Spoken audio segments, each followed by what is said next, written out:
न मस्जिद को जानते हैं ना शिवालों को जानते हैं, न मस्जिद को जानते हैं ना शिवालों को जानते हैं, जो भूखे पेट हैं वो बस निवालों को जानते हैं।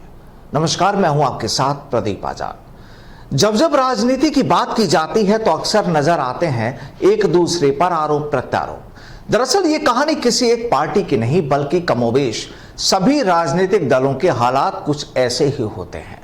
अब देखिए, देश में महंगाई के मुद्दे पर इस वक्त कांग्रेस भाजपा से पूरी तरह खफा है, नाराज है। आज ही सूबे की राजधानी में कांग्रेस की ओर से एक जलसे का आयोजन किया गया। तमाम नेता यहां पहुंचे और पहुंचते भी क्यों नहीं। आखिर सूबे के मुखिया अशोक गहलोत ने भी यह ऐलान किया था कि सभी को पहुंचना है और महंगाई के मुद्दे पर मोदी सरकार के खिलाफ बिगुल भी बजाना है। अशोक गहलोत ने सबसे अपील की कि ज्यादा से ज्यादा तादाद में इस रैली में हिस्सा लें, जिससे केंद्र सरकार को बढ़ती महंगाई के विरुद्ध एक कड़ा संदेश दिया जा सके।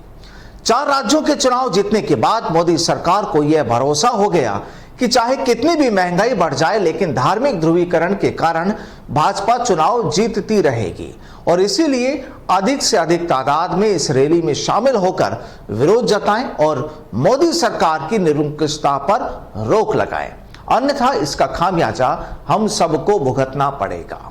ये बयान सीएम अशोक गहलोत साहब का, जिन्होंने सभी से अपील की थी कि ज्यादा से ज्यादा तादाद में इस रैली में शरीक हों।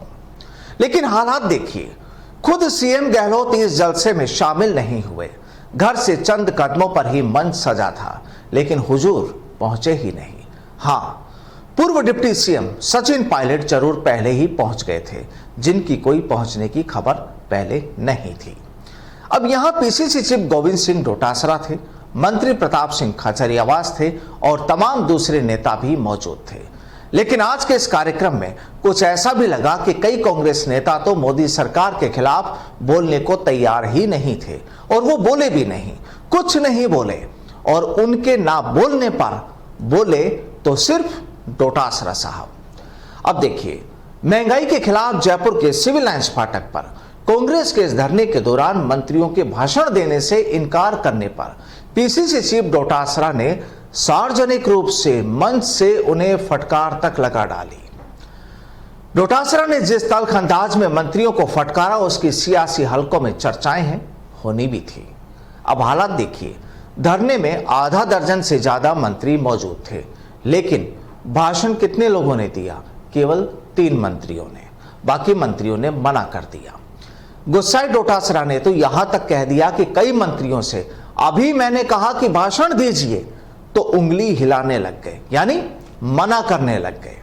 यह उंगली हिलाने का वक्त नहीं है। यह राजस्थान की सरकार कांग्रेस के कार्यकर्ताओं के आधार पर बनी है, जिसे जब भी मौका मिले बोलिए। यह डोटासरा साहब का बयान था। हम उंगली हिलाएंगे तो हम हमारी जिम्मेदारियों से भागने की कोशिश करेंगे, डोटासरा साहब ने मंच से ये बात कही। तो फिर सवाल यही कि क्या कांग्रेस नेता अब भाजपा के खिलाफ बोलने से पीछे हटने लगे हैं या फिर कोई और वजह? तो कुल मिलाकर कहानी यही कि आज डोटासरा साहब को वाकई गुस्सा तो बहुत आया, लेकिन कर भी क्या सकते थे। गुस्सा भी किसी गैर की वजह से नहीं बल्कि अपनों की वजह से ही आया। अब देखिए, सियासत में रंग कैसे बदलते हैं। भाषण के बाद सचिन पायलट ने गोविंद सिंह डोटासरा की पीठ थपथपाई। डोटासरा के भाषण के बाद धरना खत्म हो गया। जाते वक्त पायलट डोटासरा की पीठ थपथपाते भी नजर आए। लेकिन जो भी हो, डोटासरा ने मंत्रियों को जिस अंदाज में फटकारा, उसके अब सियासी हलकों में अलग अलग मायने निकाले जा रहे हैं। दरअसल आज के इस आयोजन में कई सियासी तस्वीरें नजर आई। एक तो अशोक गहलोत साहब की गैर मौजूदगी आज चर्चा का विषय रही। वहीं सचिन पायलट के बयान में भी कई रंग नजर आए। हालांकि आज उन्होंने अपने भाषण में इस आयोजन के लिए गोविंद सिंह डोटासरा की तारीफ भी की, लेकिन बातों ही बातों में यह भी कह डाला कि कांग्रेस मेंबरशिप पर भी फोकस कीजिए। आपको बता दें कि जिस तरह से कांग्रेस में एक अभियान के तहत मेंबर बनाने की कार्रवाई चल रही है, वो फिलहाल कछुआ चाल ही मानी जा रही है और उसकी वजह भी यही बताई जा रही है कि जिस तरह से कांग्रेस के अंदर खाने में मंत्री और विधायकों और दूसरे पदाधिकारियों के बीच जो तलवारें खींची हैं, वो भी कहीं ना कहीं इस अभियान पर असर डाल रही है। बहरहाल आज की कहानी यही कि महंगाई के मुद्दे पर केंद्र सरकार को घेरने की कांग्रेस ने आज जो कोशिश की, वो मंच तैयार किया, उसी मंच पर एक दूसरे की खिलाफत करने वाली तस्वीरें भी तैयार हो गई, जिसकी शायद किसी को उम्मीद नहीं थी। और वहीं पायलट के तंज भी आज काफी चर्चाओं में रहे। खैर, कहानी सियासी है, लेकिन सियासी हकीकत कई बार परेशानियां भी पैदा कर देती है। ये जानना भी बेहद जरूरी है। नमस्कार।